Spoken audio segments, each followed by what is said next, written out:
It's your day in tech history, and it's brought to you by our friends over at Expedia.com, where you can find yours with Expedia. Hey everybody, Jeffrey Powers here, and I welcome you to the Day in Tech History at dayintechhistory.com. It's part of the Tech Podcast Network. You can subscribe via iTunes, Zune, or Stitcher Internet Radio. Our Twitter is Day in Tech Hist, and all show notes are on the wiki page if you want to follow along. Now let's find out what happened on this day, your day in tech history. September 7th, 1969, very geeky day. The first episode of Monty Python's Flying Circus was recorded. 1979, ESPN makes its debut and becomes the main driver in the adoption of cable TV. ESPN also embraced Internet TV later on. 1981, Illiac IV, the first large parallel processing computer, is shut down nearly after a decade of use at the University of Illinois. In 1966, the Department of Defense Advanced Research Projects Agency contracted the University of Illinois to build the Illiac IV. It did not start operation until 1972. 1982, Victory Computer Systems, which would manufacture several series of computers, is incorporated. 1983, AT&T announced a joint venture with Coleco Industries to develop a home video game service to deliver games over phone lines to the ColecoVision game system.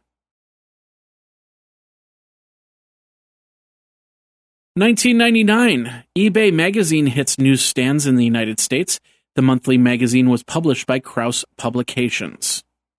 And version 1.0.0 of the GNU Privacy Guard, or GNU PG, which is a free software replacement for the Pretty Good Privacy suite of cryptography software, is released. And now this word from our friends over at Expedia. Las Vegas, Jamaica, San Francisco, China, New York, Portland, Florida. Have you been? Maybe you're from there and you need to start planning your trip home for the holidays. Now is the time to do that. With rates at their lowest for November and December, you can get great deals in planning your trip. That's where Expedia comes in, from air travel, hotels, cars, and full vacation packages. Because who doesn't want to be in a warm city during the coldest of winters? You can also earn Expedia points so you can use them on more trips all around the world. Get $25 off your first hotel booking at Expedia. Go over to geekazine.com/Expedia for more details. Over at Expedia, find yours. Now let's get back into your day in tech history. In 2000, Sega launched the Seganet online gaming network. Seganet allowed Dreamcast players to play against each other players via the dial-up network. The price was cost $21.95 a month. 2001, Artisan Entertainment released the documentary Startup.com, directed by Jenny Nugiem and Chris Hedges in the UK.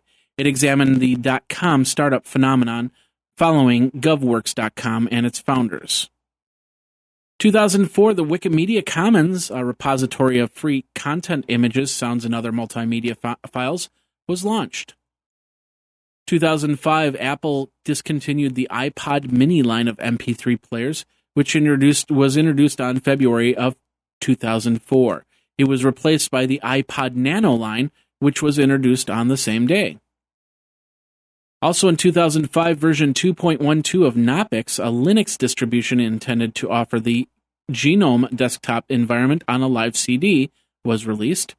And Yahoo supplies personal information on a user to the government of the People's Republic of China, which subsequently jailed reporter Shi Tao over a 10-year sentence. 2006, Amazon launched Amazon Unbox, an internet video and on-demand service that offered television programs and films for rental and purchase for 8 major television and film studios to U.S. customers. The prices would range from 99 cents to $3.99. 2007, Netscape halted a dig clone project that was headed by Jason Calacanis. Reasons why was because users didn't expect Netscape to do that. And Apple signed a patent licensing agreement with the company InterDigital for $20 million plus ongoing royalties. 2008, the game Spore released in North America. We don't normally talk about game releases, but in this case, there was a lot of hype about this game that really ended up not living to it. Also in 2008, Apple admitted that they did not invent the iPod. They acknowledged Kane Kramer as the father of the MP3 system. Kramer penned the idea in 1979.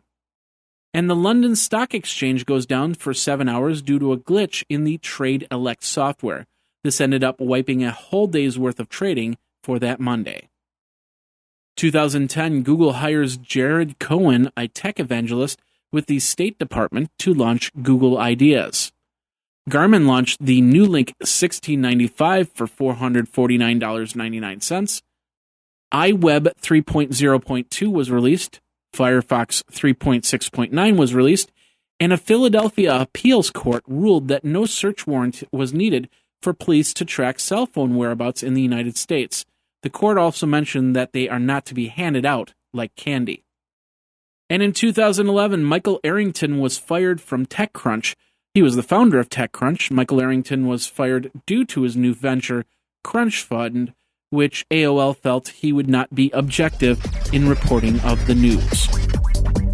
And that's your day in tech history. My name is Jeffrey Powers, www.dayintechhistory.com. All the show notes are over at wikizine.com, Geekazine's wiki.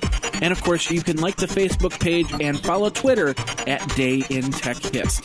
Until tomorrow, take care. Day in Tech History is copyright 2014 JMP Enterprise and Geekazine.com.